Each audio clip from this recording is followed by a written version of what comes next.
Good morning, all of you. This is 11th class biology, lecture 2 of chapter 2. And today you will learn about kingdom Monera. Under kingdom Monera, there are two main classes, Archaebacteria and Eubacteria. So today you will learn about Archaebacteria and Eubacteria. Kingdom Monera includes all the bacterias, and these bacterias are the most abundant microorganisms. Hundreds of bacteria are present in a handful of soil. So you can imagine that how many bacterias are present around you. They also live in extreme habitats where no other life is possible. Extreme habitats means where very harsh conditions are present, like very high temperature or very low temperature, such as hot springs, deserts, snow, and deep oceans. So these are the habitats called extreme habitats where many bacteria live. Many are parasite. Many bacteria are parasites and live inside the body of host. Now, based on the shape, bacteria are divided into four categories, and these are first coccus, second bacillus, third vibrio, and fourth spirillum.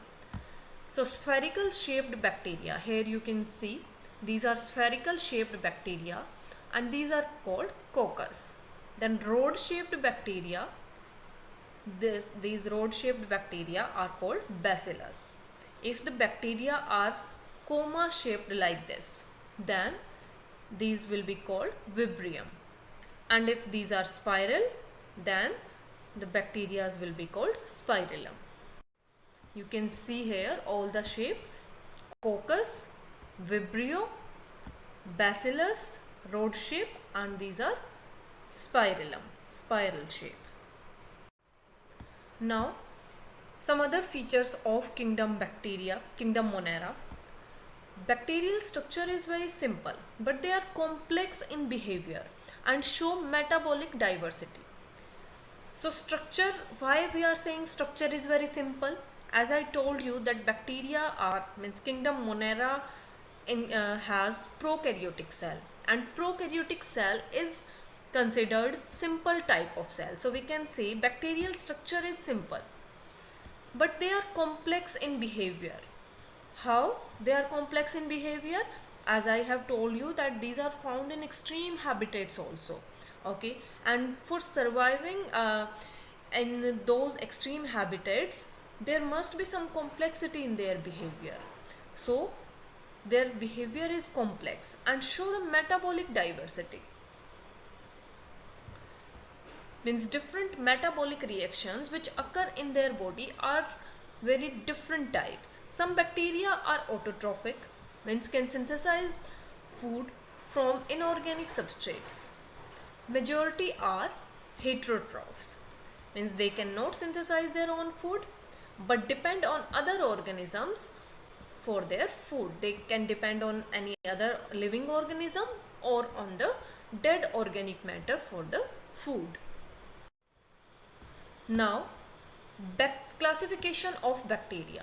Bacteria are mainly of two types, Archaebacteria and Eubacteria.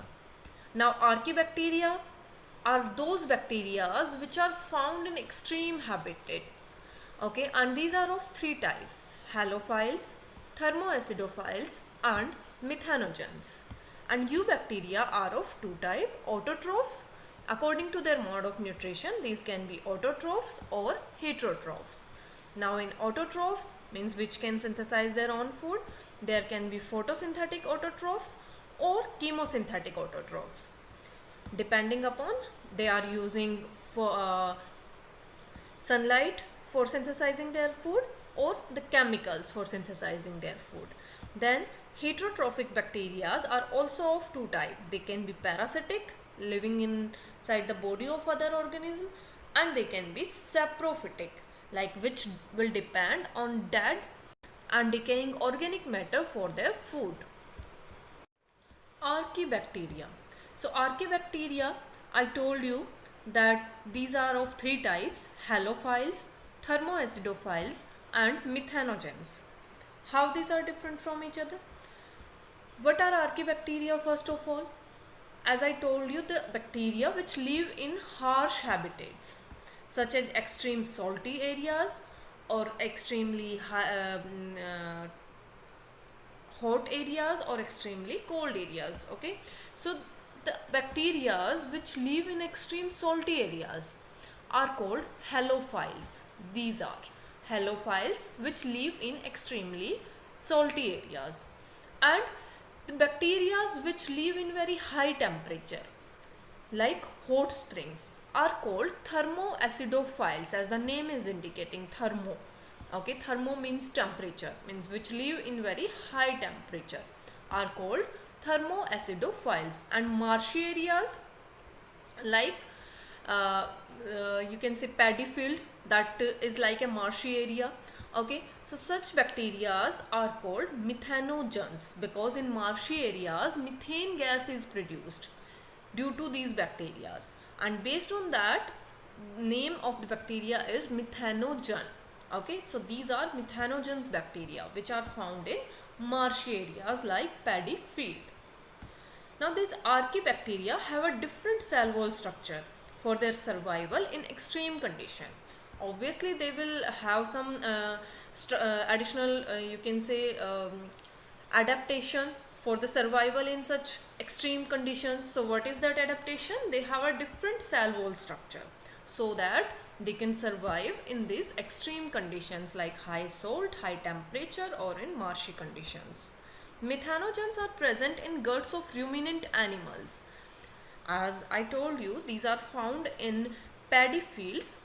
Along with paddy fields, these are also found in, that is very common example, very common habitat of the methanogens. These are also found in the guts of ruminant animals like cows, buffaloes, etc.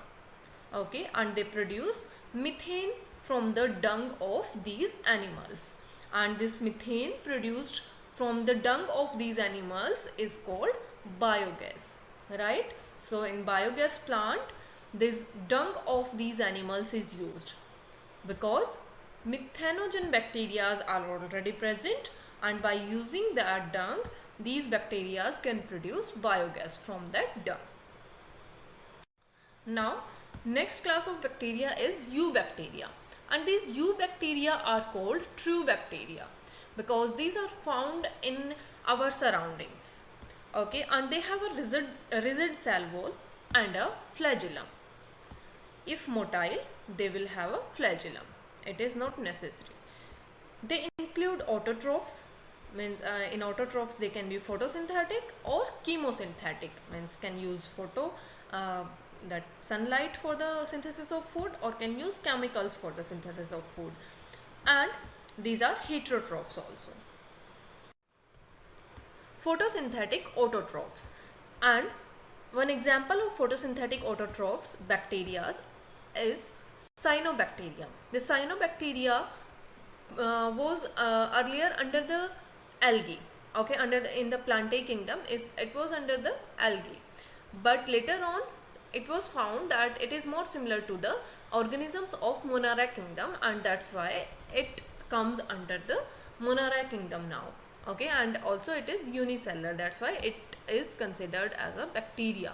Okay, but it is also known as blue-green algae because previously it was under the algae. So it is also called blue-green algae because its color is bluish, and that's why that bluish color make it blue-green algae.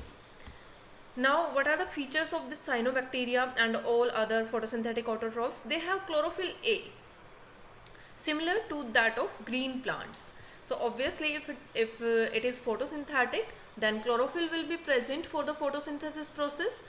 And what type of chlorophyll? Chlorophyll A is present here. And this chlorophyll A is also present in other green plants in abundant amount. So that feature is like that of green plants. Now cyanobacteria is unicellular, colonial, or filamentous. So it can be in any form. It can make a colony, it is unicellular, and when these cells will come in contact with each other, they can form a colony like structure, or these can be in filamentous form. Like here you can see these are separate cells of the cyanobacteria, and these are in contact with each other like this, like in a form of filament. So this is filamentous structure of the cyanobacteria. So these can be in any form, and these can be marine or terrestrial algae. The colonies are generally surrounded by gelatinous sheath. Here you can see this blue color sheath present around the cyanobacteria. This is gelatinous sheath, and this is also called mucilaginous sheath. Gelatinous sheath can also be called mucilaginous sheath. They often form blooms in polluted water bodies. When there is more pollution inside any water body, then what happens? Reproduction rate of this cyanobacteria increases.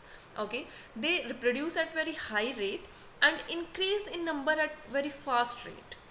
Okay, and due to presence of this mucilaginous sheath, they will appear blue in color, and the whole water body will appear bluish in color, and that bluish appearance of the water body is called algal bloom, because that is because of a blue green algae, or you can say that is because of a cyanobacteria. So that is called algal bloom, and where this algal bloom is found in polluted water bodies. Some of them fix atmospheric nitrogen in specialized cell called hystrocyst. So you can see here some specialized cells are present here, and these cells are called heterocyst. So these heterocyst can fix atmospheric nitrogen. Atmospheric nitrogen fixation is a process usually done by some bacteria. So this cyanobacteria is also you can say an example of that, the bacteria which can fix atmospheric nitrogen, and which cell is helping? Heterocyst. So nostoc and Anabina, these are other example of the photosynthetic autotrophs. Now chemosynthetic autotrophs. Chemosynthetic autotrophic bacteria, they oxidize inorganic substances such as nitrates, nitrites and ammonia, and use the released energy for their ATP production. So these bacteria are using chemicals for synthesizing their food. You can say by the food, what will they do? They will form the energy. So they are releasing energy, or you can say they are making their ATPs by using the nitrates, nitrites and ammonia. So these are called chemosynthetic bacteria. They play a great role in recycling nutrients like nitrogen, phosphorus, iron and sulfur, because they are using here nitrates, nitrites and ammonia for their energy production. So we can say these are also helping in the recycling of nutrients. Impacts of heterotrophic bacteria on human affairs, means how these bacteria affect us. First thing, they are used to make curd from milk. As you know, bacteria are responsible for converting milk into curd, and which bacteria? Lactobacillus bacteria convert milk into curd. Second thing, bacteria are also responsible for production of many antibiotics like tetracycline. Third importance, fixing nitrogen in legume roots. Many bacteria are here, as I given you example also of the cyanobacteria, nostoc, Anabina. Okay, these are different bacteria which can fix nitrogen, and also in some legume roots these are present like rhizobium bacteria which can fix nitrogen. Some are pathogens causing damage to human being. Okay, all bacteria are not useful for us. Some are pathogens also, and these can cause different diseases in human being. Okay, and these can also damage our crops, and farm animals can cause disease in farm animals, and pets also. Example, these are example of some pathogenic bacteria like cholera, typhoid. These are disease which are caused by bacteria like cholera, typhoid, tetanus and citrus canker. All these are disease caused by the bacteria. Citrus canker is a disease of plants. Okay, and you know about cholera, typhoid and tetanus. These are in human being, which are caused by bacteria. Now these are some pictures of heterotrophic bacteria. Like first is of lactobacillus, which can convert milk into curd, so this is useful for us. Then this is rhizobium bacteria, which can fix nitrogen. It lives in legume roots and it can fix nitrogen. Okay, so this bacteria is also useful to us. Then this is Vibrio cholerae. This bacteria is comma shaped, that's why Vibrio we are saying. Okay, Vibrio cholerae, this bacteria is responsible for the disease cholera, so this is not useful for us. Then Salmonella typhi, this bacteria cause typhoid fever. Okay, so this is also a harmful bacteria. So heterotrophic bacteria can be useful as well as harmful for us. Now next thing is reproduction in bacteria. Bacteria reproduce mainly by fission. What is fission? Type of asexual reproduction, okay, in which an organism divides into two halves. Here you can see. So most of bacteria divide like this by fission. Under unfavorable conditions, they produce spores. Okay, when the conditions are not favorable for the bacteria, then what will happen? They will make the spores, like here you can see these spores will be formed. Okay, and a proper spore coat will be there to protect the bacteria inside that spore. When again the conditions will be favorable, this spore coat will be broken and the bacteria will come out and again will reproduce. They also reproduce by a sort of sexual reproduction. Usually asexual reproduction occurs in bacteria, but they reproduce by a sort of sexual reproduction also. Okay, this is called a sort of sexual reproduction by adopting a primitive type of DNA transfer from one bacterium to the other bacterium. What happened in this sort of sexual reproduction? A tube-like structure is formed, and through that tube-like structure, genetic material of one bacteria, you can say DNA of one bacteria, will be transferred to the other bacteria. Now next is mycoplasmas. They are organisms without a cell wall. They are the smallest living cells known. They can survive without oxygen, anaerobic you can say. Many are pathogenic in animals and plants. So mycoplasma are mainly pathogenic. They cause diseases in animals and plants also, and these are the smallest living cells ever known. Now your homework based on today's topics. NCERT question number 2, that is state 2 economically important uses of heterotrophic bacteria and also of archaebacteria. Then let's discuss the question number 1 of NCERT that I gave as homework in previous lecture, and the question is discuss how classification system have undergone several changes over a period of time. So the complete lecture was about it. The previous lecture was only about it, that how the classification system have undergone several changes. So just take a recap of that.